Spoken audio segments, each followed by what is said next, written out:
Hello, welcome to MLB Talk. I am Andrew Gerson, joined as always by my partners Sam, Rose, and Nadia Tseng. It's the final show of the quarter, so we have a lot of great stuff planned.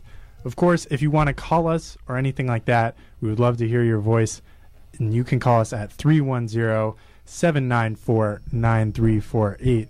That's 310-794-9348. Also, like us at UCLA Radio Sports on Facebook and follow us on Twitter at the same handle. We got a lot of great stuff there.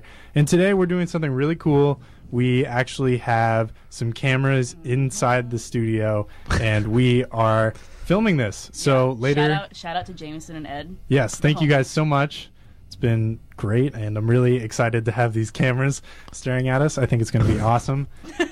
But let's just jump right into it. So the big thing this week... Rays, Red Sox, David Price, Big Papi. We got a lot of drama going on right now in baseball. Well, maybe unnecessary drama. It's kind of foolish, and I was going back and watching some of the videos earlier, and it just kind of reminds me why I just don't like Big Papi. Like, literally, because I'm not going to lie. Do you remember when we were talking about the picture of him... And he was someone had handed over him a child to sign the child for an autograph. Oh yeah. The national anthem started, so he just held on to the child during the national anthem. I was like, wow, I actually maybe kind of like him. Like, he's not that bad. He's a great DH. He's gonna go down as one of the best DHs ever. And then this happened. I was like, I really just hate you. Yeah, I think it's great that you bring up that baby, because I just think he's a big baby at this point. Completely honestly, I get why he was mad, but hey, David Price, at least he threw at him on the hip. It could have been a lot worse, and I think their conversation is very interesting. So for those of you who didn't know, over the weekend the Rays and Red Sox played, and the Rays ace David Price threw a fastball directly at David Ortiz's hip, and well, he got mad. He had some things to say to Price, like, oh, I got no respect for you, and it's a war. And on the other side... And he also did not fail to say, you have a problem when I hit 2 home runs off of you? I have this many home runs. Oh, yeah, show some respect, son. Yeah, exactly. Yeah. On the other side, we have David Price, who I think acted a little more normal, like an adult, saying, this is a game. Not everybody is going to respect you, and he's used to that. And then the thing I love more than anything out of all of this, nobody's bigger than the game of baseball. I love that. And yes. But Big Papi sometimes thinks he's bigger than the game of baseball. Yeah, absolutely. I think this is ultimately going to be a really humbling I hope a humbling moment for him. I think lately we've seen guys, Torrey Hunter not going crazy at an ump, and then Manny Ramirez being reincarnated as some new guy who apparently has a lot of respect for God, which I don't think any of us saw coming.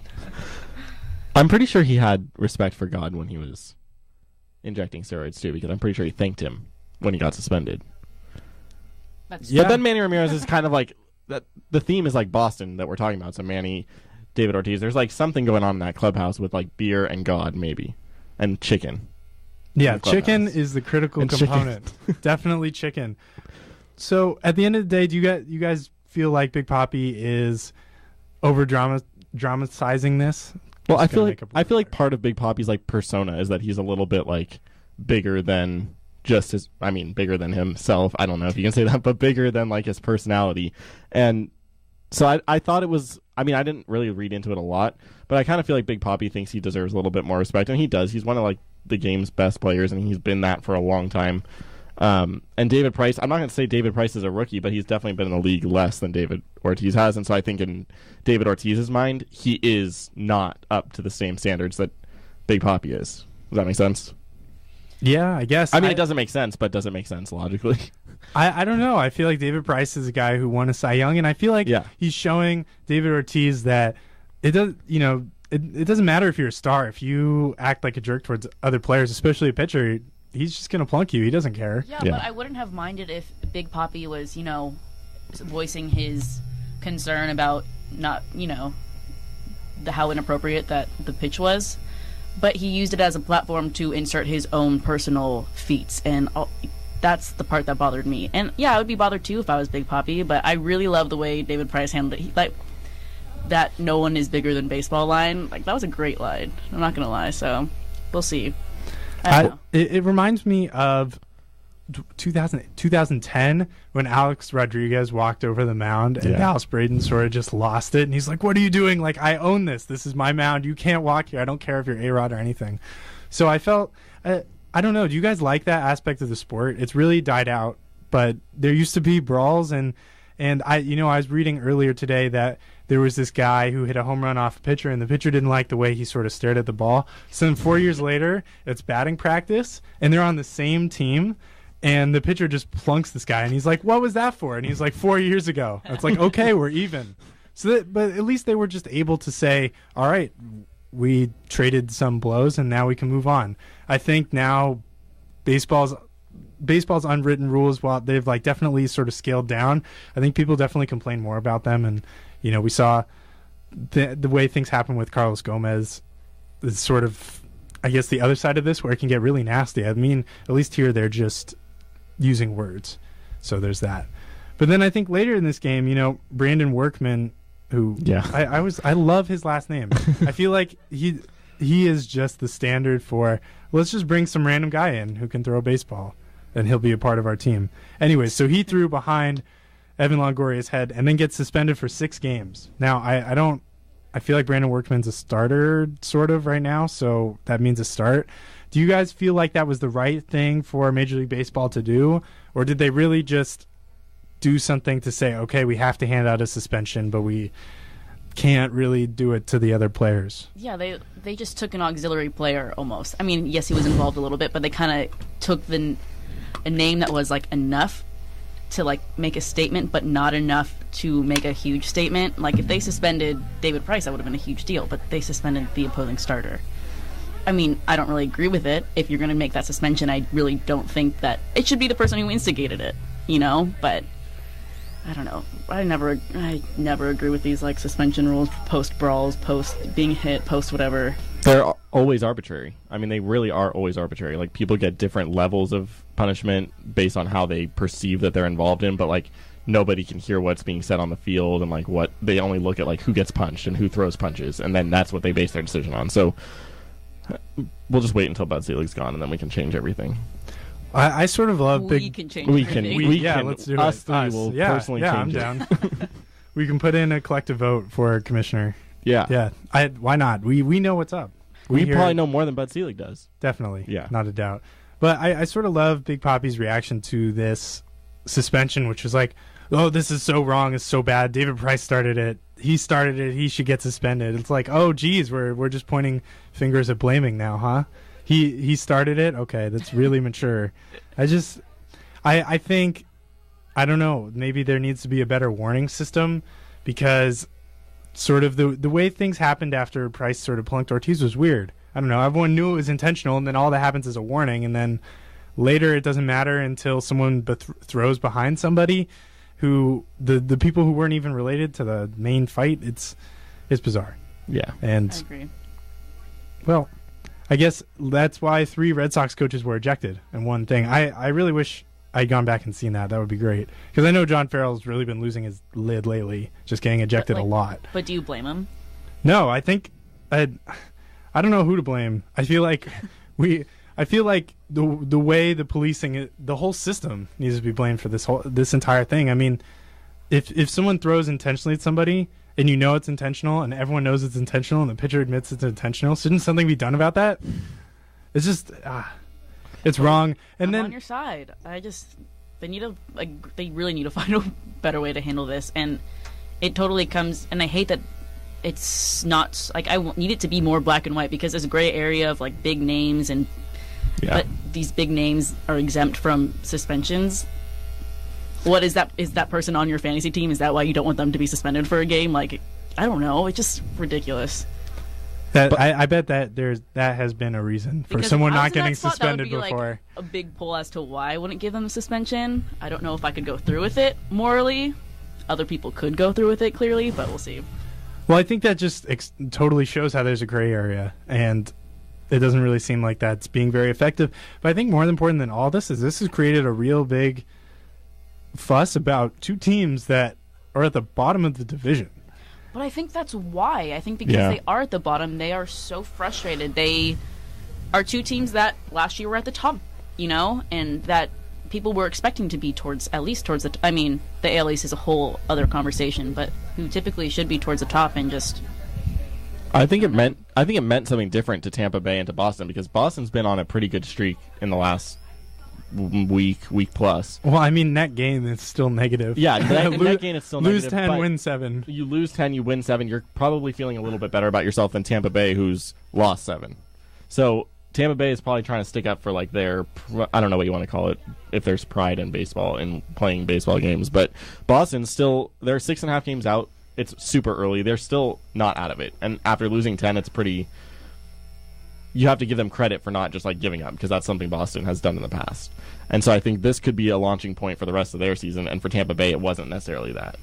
So let's talk about this a little bit from Tampa Bay's perspective. They officially have the worst record in the American League. They just lost Rookie of the Year Will Myers for probably 2 months with a fractured wrist.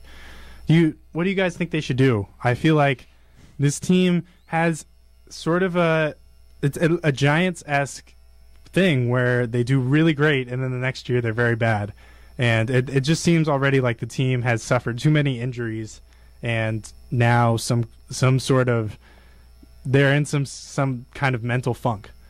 Do you guys think they need to sort of start selling pieces? David Price has been on the trade market pretty much since he won the Cy Young. You think it's time to move him? I don't feel like Tampa Bay is ever in a position where they will have to quote-unquote do what people say is selling, because they're not Houston, they're not Chicago, in that they have a low payroll, or Chicago doesn't have a low payroll, but Houston, where they have a low payroll and a horrible record. They have a low payroll, and they're usually a contender in a division where people have over $150, $200 million payrolls. So I feel like they have to hold on to the pieces that have got them to where they are, or else where are they going to be? They have one of the best farm systems. I don't know if it's still one of the best farm systems, because I feel like a lot of guys are graduating. Yeah. So I don't know if they can afford, not monetarily, but personnel-wise, to trade off players that are quote-unquote franchise players, like Evan Longoria, David Price, all those. Well, I think they can't trade Longoria with a contract he has, but no. Price, is nearing the end of a contract, has said he wants an extension, but, they also... The Rays are extremely deep in starting pitching now. They've got 3 or 4 guys who are starting to put it together at the major league level. And, I feel like maybe it's time to admit that David Price isn't going to be with this team forever. And, if you can garner a couple really highly rated prospects out of this guy, that might end up being worth more than him. Obviously, David Price is a tough guy to sort of be worth more than in value, considering how amazing he is at just control, and even though he can give up a lot of runs, he always seems to be clutch. So there's definitely that, but I think, I don't know, they need to start looking at it, and this year there are definitely a couple teams that could really use a guy like Price. Maybe this is just the AL East in me, and that how you can't, at least definitely right now, you can't count anyone out, and you never have been able to count really anyone out kind of recently. Well, maybe. Toronto. Okay. Yeah, Toronto. But I don't know. I wouldn't be so quick to say that. I don't think they're going to make a splash this year, but I'm not going to go and say that their season's just entirely over. Yeah. So I wouldn't be so quick to make any moves if I were them. The other thing is that David Price hasn't been David Price this season. His ERA is up over 4. He's on my fantasy team, and I every single week have to question whether I even want to start him, which shouldn't happen. But I don't know if there's he has the potential. We know he has the potential because he's a Cy Young Award winner and he's done it in the past. But there's going to be the question mark for the team that is trading for him about whether the David Price that won the Cy Young Award can pitch for them this season. And if it's a contender, they're going to want that now. And so that could hurt Tampa Bay's chances of getting the deal that they want to get for him. That's a great point. I just feel like, honestly, had he been in another division until this point in his career, I feel like he would everyone would be calling him the best pitcher on the planet right now. Honestly, I feel like his division has really hurt him, and especially because he's been in there so long, I think the teams in the AL East have him pretty well figured out. He never really seems to do great against the Red Sox, or honestly anyone in that division. Whenever I think I don't think of his marquee sort of pitching against those. I mean, I guess you do think of him beating the Red Sox, sort of in like 2008, and I think last year they won a pretty epic game that he started. But other than that, I just feel like teams will recognize that he'll play amazing out of that division. And he was born in Murfreesboro, Tennessee, so that's pretty cool. Okay. So that makes me want to trade for him even more. The last name from a cool place. All right. So on the other side of things that are going on that's very interesting this week, Jon Singleton, the prized first baseman for the Astros, got called up. But more importantly, he signed a very interesting contract. Yeah. With 0 years of Major League Baseball service time, he signed a contract for 5 years, 10 million big ones or little ones. I don't know, 10 big ones. What? Big. Okay. Anyways, yeah, he signed for some money. But in addition to that, there's also 3 club options that the Astros could use that could increase the value of his contract up to $30 million. So overall, this contract is not being perceived well. Bud Norris, who used to play for the Astros, and I guess that's why he felt so inclined to tweet about it, said that he wished Jon had listened to the union and not his agent. And that, to me, that sort of like sent off nice big warning flags. Like, oh my gosh, like this is a really big deal. And the more you think about it, I mean, this is a deal that can be potentially very harmful to young players in the league. We've seen a lot of deals for guys like Madison Bumgarner, who the teams are going to just guess are going to be great and then give them a decent amount of money, but nothing like this before. And I guess I'm wondering just what you guys think about what it means for baseball. I hate it. Yeah, I think it's horrible. I think it's absolutely terrible. And the Astros, like, why do they get to do this?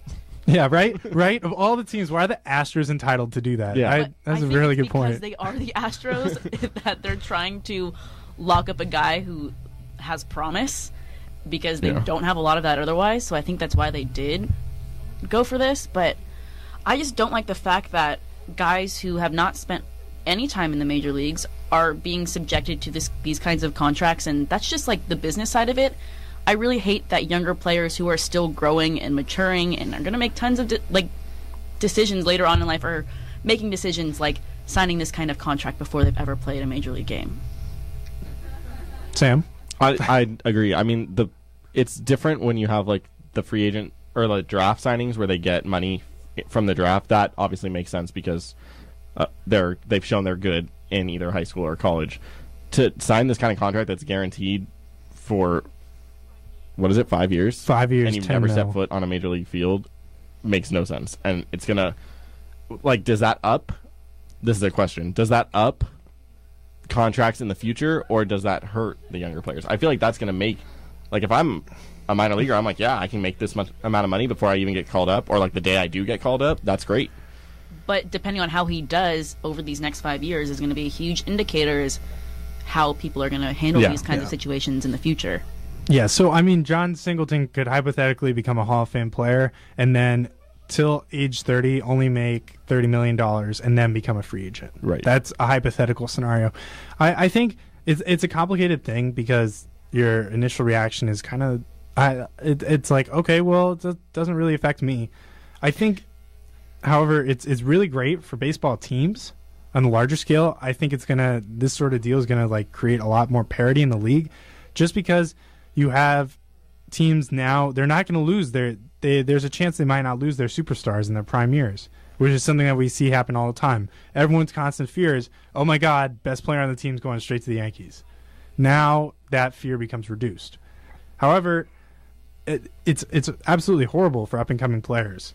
And I think there's not much that they can do about it, because you either have to take the risk that you might not really become anything in your major league career, or you can take the money. And I think, unless you come from either a baseball family or this kid super rich for some reason, you're going to want to take the money. Millions of dollars is better than not millions of dollars every time. So I think there's a lot to do about that, and I think also it says a lot about the confidence in the player themselves, especially Jon Singleton. He's had problems with marijuana addiction and actually had to go to a rehab facility last season. And some people like Mark Mulder suggested that he's showing that he doesn't believe in himself, and that he's just banking on the money, and whatever else comes after that is sort of extra. I wouldn't say that he's not necessarily doesn't have confidence in himself, but if someone's offering you $10 million and you do have confidence in yourself, you're going to take it too. So if he's had problems in the past, it's one thing, but the Astros are saying, here, kid, here's $10 million, come up to the majors and play for us. What's he going to say? No, I don't want it. I mean, like, how old is he? 22? I would say absolutely. Yeah, Sam, what would you do? Exactly. Here's $10 million.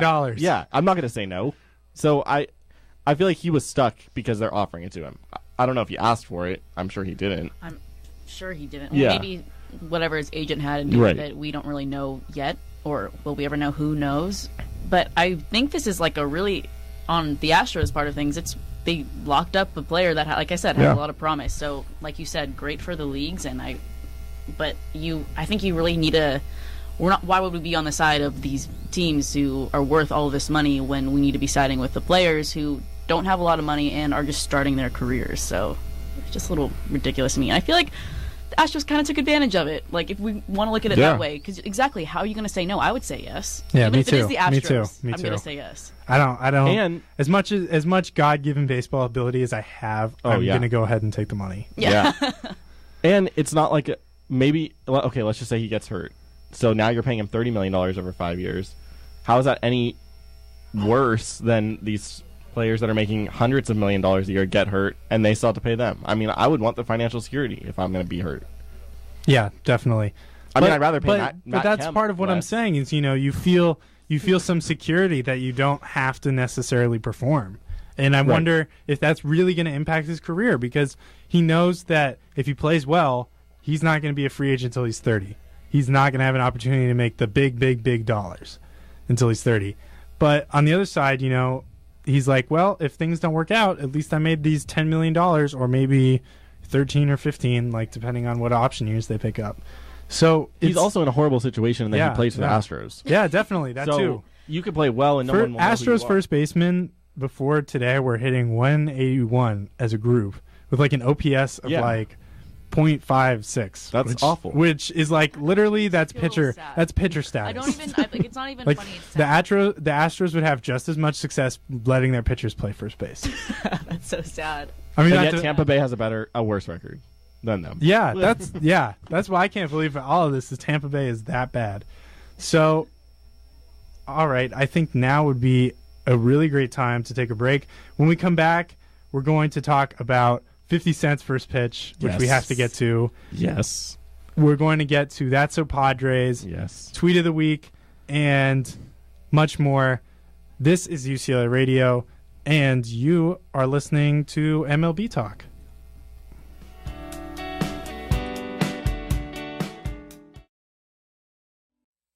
Welcome back. That was a song by Real Estate. It is called Crime on their album Atlas. Go check that out. It sounded cool. I liked it. It was really nice. So now that we're back, I would love to remind everybody that we have a podcast. That's why these excellent cameras are here. And you should go check it out. It is UCLAMLBtalk.podomatic.com. That's UCLAMLBtalk.podomatic.com. And so let's get right into it. I really want to do Tweet of the Week. So Tweet of the Week. Tweet. Okay. Awesome. So Wait. Was that the last time he's going to say that? Oh, don't say that. Oh my gosh. Don't say it. Oh no. Well, it was excellent as always, and we thank you. I try so hard every week to make it sound like a legit segment. It does. It does. It's a And legitimate If there's effort, anything though. you can take away from this show over the time that we've been together, it's that you can do that. Exactly. That's a skill. for you. Exactly. I'm just putting that on my resume. I can make segment transitions. Thanks, UCLA. All right, who wants to start? Um. Do you want me to? I think- Yeah. All right, I'm going to pull a Sam Rose and use one of my own tweets. Thank you very much. I'm sure something we'll get to later in the show in regards to Yasiel Puig and his anniversary in the major leagues. Let's preface this by saying he posted an Instagram picture of like, yay, it's my anniversary, and he in his caption, which usually doesn't make much sense and isn't the best grammatically, he said, "Today is my MLB anniversary. I am very thankful to everyone who has supported and helped me along the way." To which I tweeted, "After 1 year in the MLB, Yasiel Puig almost made a grammatically correct caption for his Instagram post." Boom, boom. Nice. Thank you. Yeah, his English, I mean, he couldn't even speak English when he I got can't even here, understand so. his Spanish. But like, yeah, his I even his can't. Instagram post yesterday Yeah. didn't. It's questionable. To which I proceeded to say, someone was like, "There's no way he wrote that," and I was like, "Well, then maybe a year after a year in the major leagues, he decided to ask someone for help or a revision on his Instagram captions." He probably asked Uribe. No, I would. That's the last person I would ask for help. That's the first. If I'm going for Instagram posts and creativity, I'm going straight to Juan Uribe. Yeah, Definitely. Hashtag Definitely. Anything in life, I think I would go. Hashtag to jazz Uribe hands. first. Yeah. Everybody. That's what it's all about. Honestly, I can never believe that didn't explode. That used to be my favorite thing, is the way he'd just swing and then, it's perfect. Perfect. There's nothing like that. All right, Sam. Okay. Your turn. I have 2 because I had 4 and I couldn't narrow it down to 1. Okay, that's fine. So, let's do it. of course, it's a Dodgers GM one. That's the first Right. one. Not sure Jose Abreu is really from Cuba, considering the lack of bat flip. Yes. And then the other one is, I saw it on Twitter, so it's technically a tweet of the week, but it's really just an Instagram post that got shared via Twitter also, and it's Javi Guerra's Instagram. And it's a picture of him and Ronald Belisario, who now play for the White Sox, who used to play for the Dodgers. On their plane to L.A., it says, "LA bound, hashtag Uncle Ned's kids." Oh, wow. Such a good hashtag. That is that needs to be a thing. Yeah. Uncle Ned's kids. We could just use it on create our like own a things. we could just chart every player that's ever been under the supervision of Ned Coletti and just see where Those they've are his gone. children. Make it a map. That's a huge family. I would love to go to that. Let's those do it. family holidays. We will get the map department here at UCLA Radio on it. I'm sorry, not map, cartography department. Yeah. They have an official name. I'm sorry to disrespect them. Cartography department. They'll get on it. You'll see it later. It'll be beautiful and colorful. Maybe, Really maybe not. nice. Okay, so my tweet is from Jeff Passan, I don't know, Yahoo Sports. Edwin Encarnacion has 16 home runs in May. Every single Royal combined has 22 home runs in April and May together. I just, Oh my god. Okay, that's. Oh, that's it's just horrible. like Edwin Encarnacion had such an incredible May, and then also the Royals. Everybody, give them a round of applause.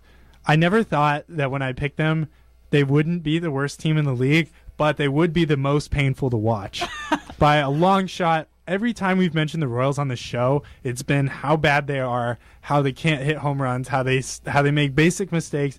And while we're at it, in two of the 3 games that they played against the Blue Jays, Jose Bautista threw out a batter from right field after he hit a ball into right field for a hit. He threw out Billy Butler and then Norichika Aoki the next day, who's actually fast. So the Royals, everybody, they're just they're so bad. I just love that of all teams, when you were like, we were pressing you to pick an AL team, you're like, yeah, I'll pick the Royals. Yeah, I had optimism. I felt like all the good mojo that the Giants have had would carry over a little, and it's just that happened last year too. Though a lot of people picked the Royals. yeah. So you're not alone. Yeah, Like some really good baseball people picked the Royals. I think they're just doomed. Yeah. I think they're doomed. But they're only 3 games under 500. They're just with Detroit. Right, but see that masks the fact that they're horrible to watch. They're an impossible team to watch. They just don't score very many runs, and most of the time their pitching is bad. And Yeah. it's not fun. But hey, only 3 games under, so Yeah. that's not that bad. On the flip side, the Blue Jays, what is going on with that? They are looking fantastic. As I said, Encarnacion hit 16 homers in May. That ties Mickey Mantle for the most American League home runs in a month, which is mind-boggling for a lot of reasons. I don't know. You'd think someone would hit more than 16 home runs in a month just once, but Yeah. My main question is Encarnacion, is this going to be like, how is this month of June going to be? I actually have the same question for Yasiel. Like, how's the month of June going to be? I feel like this is it's going to be a very pivotal month for both teams, because I feel like, at least especially for the Blue Jays, they're riding on such this high that could very, very easily go down and crash. So Well, I think their lineup is just really deep. Jose Bautista looks like he's the same guy that he was at the beginning of his sort of offensive explosion. I think, yeah, he's got like way more like walks than he strikes out or something. I don't know. It's absurd. He's amazing. I think their offense is really deep, and then they also have some good pitching. Marcus Stroman, if you guys remember him, maybe he got called up recently, and he's awesome. So I think they're a really cool team, and Mark Burley, who like Barry Zito status, except good, because he got 10 wins already, and like the best pitcher in the league thinks of right Burley now. and just automatically just thinks of him bending over and throwing a ball between his legs to get that out at first. Oh, I do remember that. That's yeah, I like, forgot about that. Those He's two amazing. things are like synonymous in my mind. The only thing I think about when I hear Mark Burley is that catch that I forgot who it was when he threw his no-hitter in center field, like pounced up against the wall. Yes. And his face when they caught it was like, that's what I picture. That's just like Mark Burley's face. While we're sharing Mark Burley memories, the thing I most associate with him is him being upset that he couldn't bring his pit bull into Toronto once he got traded from Miami. Because Toronto has some law where no pit bulls are allowed within the city limits. And he was really upset. So does that Yeah, mean Canada, the man. Canada. Music artist not allowed in Canada either. Sorry? The artist, is he a rap? I don't even listen to Yeah. Oh, Pitbull. Pitbull? Thinks Well, Is he a rapper? I mean, he shouldn't be consider- allowed in a lot of places, so. So, yeah, maybe he might be better for the Canadians if he's not there. Everything's better for the Canadians, just in general. Unless So- you're a Montreal Unless you're- Canadiens fan. So, guys, That was Blue hockey. Jays. Sorry, That was for, like, hockey. 2 seconds of my life, 3 I seconds. wish No, this was a hockey show because no, I'm going to mute you. I'm thinking about it. It's right there. But anyways, Blue Jays, buying or selling? What do you guys think? Buying. I'm buying them, but like I don't want to. Like, but that's a biased statement. I'm definitely buying them. I think they, at the very least, they can outmuscle every team in the American League East. It's just a matter of whether their pitching can manage to be good enough the rest of the year to carry them. And it looks right now like it can be. So I'm not saying they're going to win the World Series. I'm just saying that they're at least a contender this year. yeah, definitely. Yeah. I'm really They've buying this team. Ever been. I wonder how long Well, they're going to stay. 92, 93, anybody? Back-to-back world champs? Well, like, Come on, were you- Nadia. I was not alive then. I was one. I was alive for one of those. I remember it perfectly. Actually, remember wait, the no, second I one wasn't better. alive. I was alive for neither of those. I was born after the World Series. Forget that. Okay. So, I've seen the Blue Jays win more World Series than the Dodgers. Wow. or And The Arizona. I've seen Padres. Arizona win more. Or the which leads us into our next segment. Padres. That's Oh. right. It's time for our favorite segment. Wait, Should I play it did you- again? I think Did I you hear only it? heard Padres. Okay. Yeah, I I'll did do it too. one more time. That's so Padres.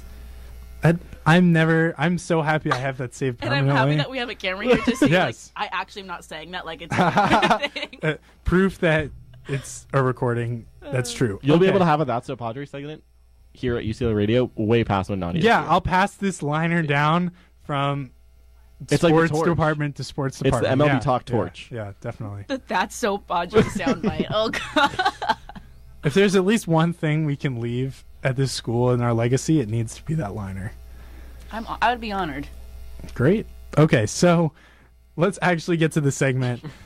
Tommy Medica, who was hitting 213 in AAA just a couple of weeks ago, got called up last week and came a single short of the cycle. So this is a really big deal for the Padres. The Padres have never had a cycle in their history. So he comes short by a single. In his last at bat, he flew out. Following the game, the Padres are appealing a play in the second inning where he hit a ball really hard to the third baseman who did not make the play, and it bounced into left field. It was scored an error, so the Padres are appealing, so that way it'd be called a hit. If that happens, Tommy Medica would be the first player ever to have a retroactive cycle, which in the comments of someone who was reading this article, I just love this. I really had to share it. Winning a cycle through appeal where there's zero spontaneity or joy to be found would be the purest expression of Padreism. And I love this because this is exactly what we've been talking about with this. Padreism. I can't believe we never had that word before. Padreism, where good and bad things collide to be completely and utterly neutral. That's what this is, and it's fantastic. And honestly, this week I was like, oh man, I don't know what I'm gonna do. There's no Kevin Quackenbush news. Like, we're not gonna have a good That's So Padres segment. But you wanna know what? They always pull through for us. Yeah. They always pull through for us. That's really great. That's And what makes them that- the Padres. Yes, that was what makes them the Padres. And this has been That's So Padres. Wait, can I? That's Speaking of the so Padres, I read today that Padres, Mets, and Astros all tied for the most #1 picks in the draft. That kind of makes sense. Like in their That's history. interesting. That sounds about right. Yeah, they all have 5 each. That's Wow. the most any team has. Yeah, I know. I thought that Wow. was weird too. That I is think with strange. 5 #1 draft picks, you should be good. Well, think about like. But it's scattered over a long period of time. I may still have the article up. I don't know. I mean, mean, our I think stats so many are players pretty so many players fail that I'm not surprised. I don't know. Yeah, that's true. Most of the time, you say, "Oh, this guy was a first rounder." You don't hear too much like that guy was #1 overall. Yeah. Didn't the Padres take like Matt Bush or something in like yes. 2004? Yes. So there's that. I mean, it's not drafting is definitely not science. I'm not surprised. So, in a way, that's so Padres. But it's time now that I think we move to the most pressing news of the week, which has to be 50 Cent's first pitch. Yeah. At this point, honestly, I'm focused more on his actual pitch than where he pitched. I couldn't even tell you what game it occurred in at this point. New York Okay, Mets. Mets. Okay. Yeah. You want to know what? I'm not surprised. I should have Yeah. just guessed that. So, for those who didn't know, 50 Cent, basically, he's a lefty, apparently, which is something we'll get into more later. And he got a nice little wind up going, whole arm action. Let's go with the ball, and it just goes wide left. And no one sees the ball. It was pretty That's awful. like an understatement. Was It still wasn't in the wide frame left. was it still? Yeah, it was probably off the frame the second he I'm let pretty go of the sure it ball. was. Just instantly like, oh, well, okay. The whatever. person in like the on deck circle seats, like right there, was like scared for their life. They like saw it coming at them. If only 50 Cent could throw it that hard. But Well, we might know why. So yeah, there are reasons. But first, I want to talk about what the criteria are for the worst first pitch ever. And I was thinking about it, and I was thinking maybe we need a statistic to measure the fact that not all people have the same ability to throw out a first pitch. I mean, you got to think about gender, athleticism, nerves, practice. Whether or not they're a human. Yeah, that's a great That has point. to be- We have seen a couple of pitches thrown out. I got to add that to the list. I saw something on Human Twitter or today not. that RoboCop Yeah. threw out the first pitch. Or he's I think, going in to. Cleveland. He's Wait, going for our to. listeners, can we just backtrack to what we were talking about earlier? Is that I was watching the video that went viral of the cat who like tackled the dog from the dog attacking the child. So like hero cat, Tara is her name, Tara the tabby cat. For a minor league game, a man held the cat out. I mean, granted, they were like so much closer to home plate. Someone tossed the ball in the air and took the cat's paw and pushed it all of like 2 inches in the air. And that cat threw out the first pitch for that minor league game. Wow, that is. I mean, hey, that's great. I guess I don't know. That probably hurt the Cat. cat. Right? I wanna just say thought that hurt the right. cat's paw. I know. Wow. Well, I mean, at the end of the day, baseball is just a big, fancy spool of yarn, right? So maybe it's okay. Maybe I liked it. Who knows? Anyhow, so I was thinking about this. I first pitch adjusted. That's why I was thinking of calling it. And, I went through and looked at some of the famous bad first pitches. One of the first ones that came to my mind was Mariah Carey's pitch in Japan a couple of years ago, where she gets escorted out by these 2 giant, yellow mascots of whatever. And she's sort of just laughing on the way there, wearing her pink shiny jacket and these glasses. And she's like, oh my God, this is going to go so badly. I don't know what was worse, like her pitch or her outfit. Like I was watching that video a little while ago. It's Something wow. we'll have to get into off air. I believe. I told you. What Yeah, it's What? pretty horrible. the? But I was thinking. So my first thought was, oh, hers is definitely worse than 50 Cent. Because you see her sort of, she goes, but the thing is it made it to home plate, That's true. even though it took 20 bounces, and it was straight. I realized that is a huge component of this, is the direction of the first pitch. I think it's really important that it goes somewhat. You forget if it's horrible pitch and it really never even gets to the plate. At least if it's close, that's better than the other alternatives. So I looked at some other ones, and the other one that came really close to 50 Cent was Mark Mallory's first pitch. He was a Cincinnati Mayor, and so obviously he's throwing out a pitch for Cincinnati Reds. And instead of doing the windup, he sort of just threw it, but then sort of let go, and it just went over that way, and a bunch of people ducked. And I think I read that the umpire then ejected him, Oh my God. which is definitely the right thing to do. But at the end of the day, the windup that 50 Cent had, this him getting into it, that makes it worse than Mallory's, at least. Because it was going to look official. Yeah, he had the impression that, oh man, like I'm going to own this, exactly, and then it's bad, and then of course we have his explanation for this pitch. Oh God. And so 50 Cent had a Reddit AMA, which asked me anything. So someone said, what was up with that first pitch? And he blamed it on a skeletal muscle injury in his left shoulder caused by something that I don't think we should talk about explicitly, but it has to do... It starts with an M and rhymes with nation. Yeah, that is perfect. There you go. And I was just thinking, if that was his reason for having a bad first pitch, why did he throw the first pitch out at all? Right? I mean, if he's got some damage from some other movements, I just don't see how he could go through with that. That actually makes me like him a little more for thinking of something that funny, of an excuse. Well, the thing is there's no way to.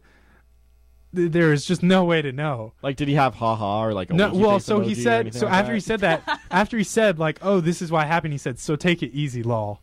But it's like, haha, Wow. like, look, I'm so bad because I did this. Like, I can't throw a baseball. Like, laugh at me. I don't know. I think there's a lot of. He's got some issues. Can I insert my shameless Yeah, 50 go Cent ahead, joke? please. 50 cents, ironically the highest I would ever pay 50 Cent for being on a baseball team. I would give him. I would give him a penny. That's about it. He could be like the emergency pitcher for a day. That's it. I would sign him to the Dodgers bullpen. You might. He could help. He could add some stability. Yeah. Teach people about skeletal muscle injuries in the left And I shoulder. guarantee you nobody would hit a home run. Yeah. Hey, do you want to? That is better than. But Yeah. you can have endless walks. That's fine. Endless runs. You just load the bases and then bring Brian Wilson in so he can try and get out of a bases loaded jam instead of one that he started. He'll have like less pitches used. Interesting. Well, Ned look Cleddy. there you go. Come on. Yeah, get on it, Uncle Ned's kids. Come on, That's Uncle nice. Ned. Okay, so I think this transitions perfectly into us talking a little bit about the NL West to end the show, like we always do. Favorite thing. Yeah, it's my favorite thing, It's my especially favorite right thing. now. Giants are up 7 games on the rest Yes, of the they are. division. Took 3 or 4 from St. Louis, Yes, which he did. is fantastic. They're getting probably still destroyed by Cincinnati right now. Yes, they are. Yep. Are they? Yes. Yeah? What's the score? I would love to know. I'm going to ask the stats department in like 2 seconds. Okay, great. The stats department responds so quickly to all of our issues. It's 7-3. fantastic. They just Wow. told me it was 7-3. Okay, well, so that happened. All right, That I guess you have in with your that- ear. With that, yeah. Anyways. so. Now Colorado, it seems, has regressed. They're 28-28 now. Tulo is not. Tulo's still ridiculous, but he's sort of come down to earth. And well, the Dodgers have Puig, I guess. How do you guys? I want to get an update on Dodgers' state of affairs. How are you guys feeling right now? Well, we talk about this every week, and we're still 7 games back. But I still don't understand what the problem is because the bullpen's been better. Kershaw pitched well. Puig, Gonzalez is hitting better. First of all, and this is something I noticed like last week, infielders for opposing teams on the Dodgers must be so tired of walking back and forth because every team is shifting everybody in the lineup. Like Hanley's getting shifted, Adrian's getting shifted, Puig is even getting shifted, and Puig can hit it anywhere. Yeah, that's really interesting. Yeah. I was reading last week about how Puig was one of the only guys in the league who hasn't been shifted on, but Now it's yes. changed. Everything's well. I mean, like when you're playing Pittsburgh, I think they're desperate for everything right now. yeah, they are. And yet we lost 3 out of 4. PNC Park is that's. Wait, did it happen at home? Or? Yeah, it happened. Of course, it happened at home because okay. they are Okay, of course.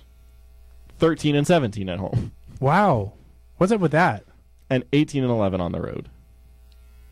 They don't like having Ned watching from the press box. They don't feel like when their they feel like they're Uncle going to Ned get watches. traded.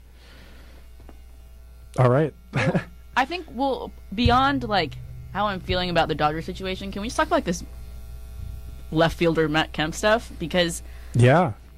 it's like becoming a permanent. Like last week, I was like, "There's no way this is going to be permanent," and like it's looking to be like more of a permanent thing. I don't think anything is permanent in the Dodger world. outfield, or in Dodger world. But the fact that when Ethier sits, Scott Van Slyke was a starting center fielder, and Kemp remained in left Yeah. field.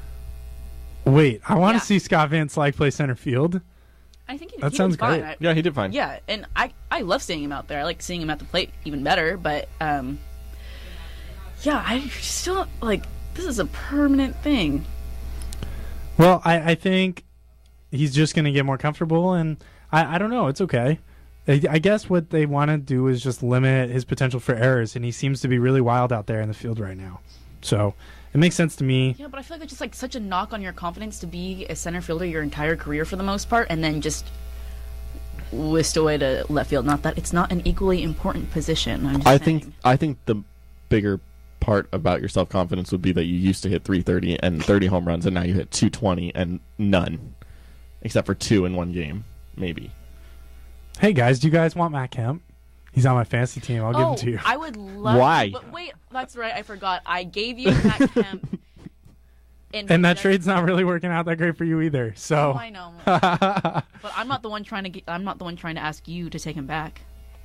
Hey, well, we can do that swap if you want. That was No, a risk. I don't want That that. was a risk. that It you was a took. risk. I Yeah. need to win this league. I'm going to need to take some risks. It's pretty obvious my team isn't good enough. As we transition into fantasy talk, To win this league, I have to get Miggy Smalls. yeah, to, honestly, like, stop winning. I'm just really hoping you guys knock each other out of the tournament. And I can sort of Miggy just. Smalls with a terrible, terrible pitching roster. Like, I mean, it's not terrible, but like, I need to make moves, and I just like don't know what to do because like I. Totally Well, if it makes you feel better, I'm going to be picking up some pitchers who are probably going to do really well, and then that makes me you feel can- terrible. Well, So then you're gonna just have all the pitching, and I'm not. Well, we're in no, different leagues. I no, guess. I'll trade you for all your good hitting, and then pick up some more No. pitchers, and then But see, that's the and then problem. you'll be I don't want robbed. to give any one of my hitters up.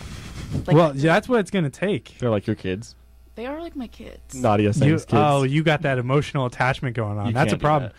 that. You know how happy I was to take Joey Votto in our draft? I was ecstatic. I was like, this is perfect. I got the best first baseman for this league because he doesn't strike out a lot, which lies. Not true. That was a mistake. He isn't going to kill me in the batting average department, and he walks a ton, so the OPS can be really high. Now he's my worst first baseman, and I'm doing everything I can to get rid of him. Hint, hint, nudge, nudge. Hey, Yeah, No. you already, we saw your message on the group chat. I'm desperate. I think that's I messaged all my baseball group chats with people in the league. Like, take Joey Votto from me. I was so appalled that you would even ask me that I just didn't respond. I don't know. Yeah, you sort of didn't, huh? Why? That's not an insult. I don't want. I had Prince Fielder until he screwed up his shoulder. So take Joey for Ned. Votto.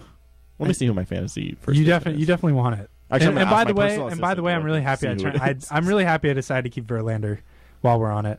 Last week, Sam proposed to me a John proposed Lester it. for Justin Verlander trade. Wait, who did you give up for Justin Verlander? No, we didn't go through. We with didn't it. do John it. Lester. I was gonna. Give Although up it Jon kind of worked Lester. out for both of us. You got 12 strikeout game. I got not crap. which I which is got pretty not much. crap. I mean, that's the way it's been lately. So, some injury updates real quick that I'm getting here on my phone. Uh-oh. Matt Harrison of the Rangers underwent back surgery. They say he may miss the rest of the season. He's going to miss the rest of the season. I mean, this is a career-threatening injury. He's definitely not playing the rest of the year. And then Mike Trout has exited the Angels game after an inning and a half with, back stiffness Yeah. probably. They're not going to say until after the game, but now I'm starting to wonder, is something wrong with Mike Trout? His strikeouts have been up, and now he's randomly being pulled from games. Well, I mean, he wasn't in the lineup 2 consecutive Yeah. games last week or a few days ago. But sometimes when like you're that much of a freak athlete, like something has to go wrong sometime. Like if anything, it's kind of like it's about time. it's about damn time, yeah. Seriously. I don't know. The way I see him, though, he's just like, he's built like a truck. I just feel like he can't get hurt. He But seems really invincible to me. So If I he's guess I'm hurt, kinda that would be shocked. really detrimental to the Angels. I mean, I don't know. It's They're like getting baseball. Josh Hamilton back. Their offense That's is like true. always Yeah. has been the good part of the I team. don't like the so. Angels being good. I don't. I kind of like it now because they have the stigma like where they shouldn't be good. So now they're kind of underdogs. I like it. I like the dynamic. There's this they're stuck in between limbo of expecting failure and expecting success, and that creates like a really interesting situation for a team. So I like that. I like that a lot. And I think you want to know what? That's how I feel about the end of this show, the end of this quarter.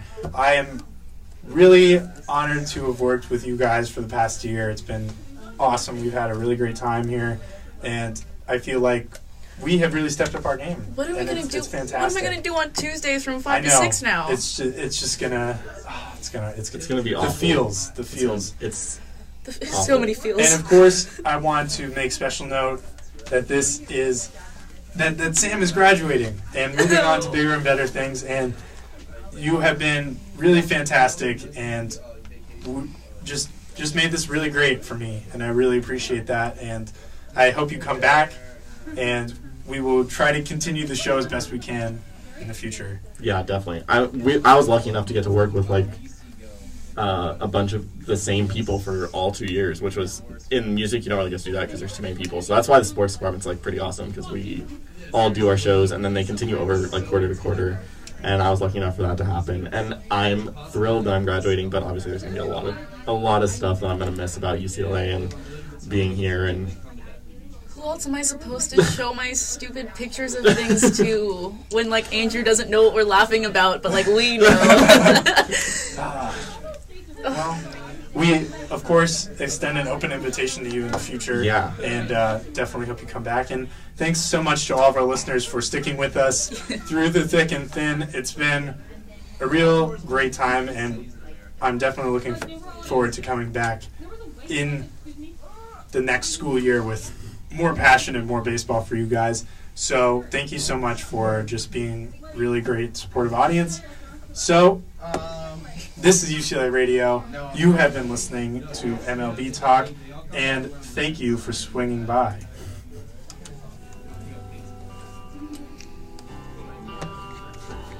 That got so sentimental. Oh, I should probably grab my phone too. I should probably